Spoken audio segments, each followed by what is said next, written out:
Hi, this is Zach May with the US Chartbreakers here at Zach's Traders Cafe for Saturday, the 19th of July.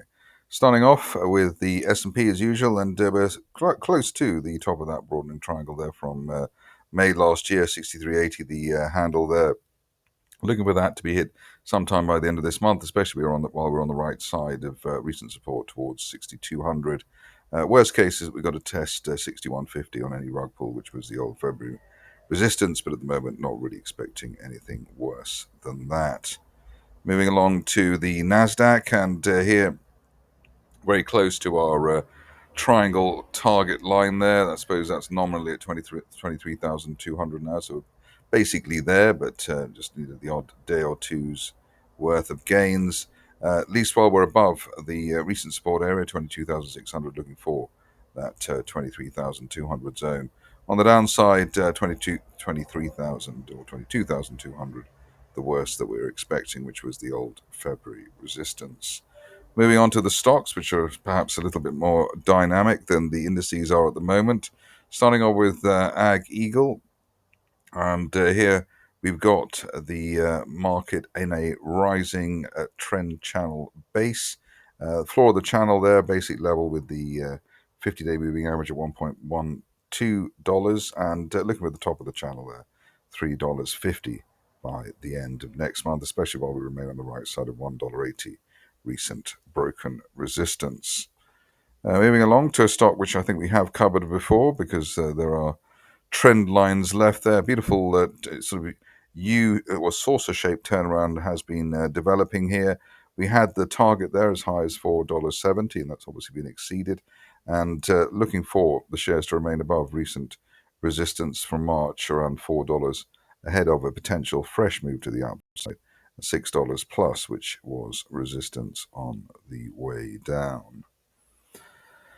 Stock which is also on the front foot at the moment is Carver, and here we've got a beautiful breakout that we had on Friday in a wide rising trend channel, top of the channel there, heading towards $3.35, which is our target by the end of this month, while we're above recent broken resistance, $2.40, that resistance from June last year.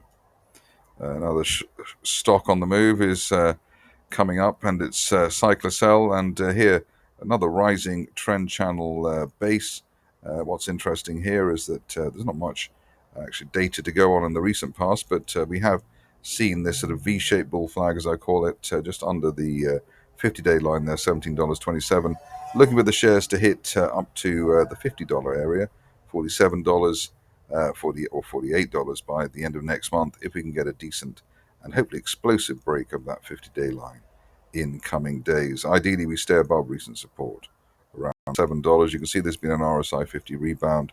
That previously led to a bit of a bounce there for the shares, and we're hoping for the same thing to happen again. The situation at Celularity also looking good at the moment. Here we've had a breakout through difficult resistance, $2.60 above that. Looking for the top of the channel and top of the range as high as $4.30 by the end of next month. The charting situation at the next stock is also of interest at the moment. LM Funding, another rising trend channel base, bit of a V-shaped turnaround there as well, above a rising 50-day line. So that's looking solid, above recent resistance at $3, just below $3, looking for $4.40 by the end of this month, given how fast the shares seem to be moving.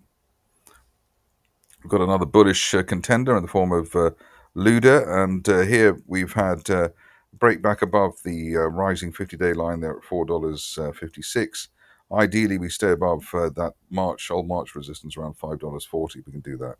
Then the top of the range and the top of the channel there towards $7.20 should be on its way by the end of this month. Opendoor is next, and here you can see wide broadening trend channel triangle rather, and here the old resistance on the way down around the $2 mark. Above that, looking for the top of the triangle high as $3.25 by the end of this month. So let's see if the shares can keep on moving as quickly as they have been in recent days. STEM is next, and here we have hopefully the third or fourth time of asking in terms of the breakthrough $13.80. If we can break through that on Monday, looking for up to $20 plus by the end of this month, assuming that the logjam in the shares is finally over. Only back below the recent gap floor at $11 really delays the upside scenario. The last two, and first one is Tecogen, and here sharp bounce off a rising 50-day moving average at $5.87 within a very steep rising trend channel.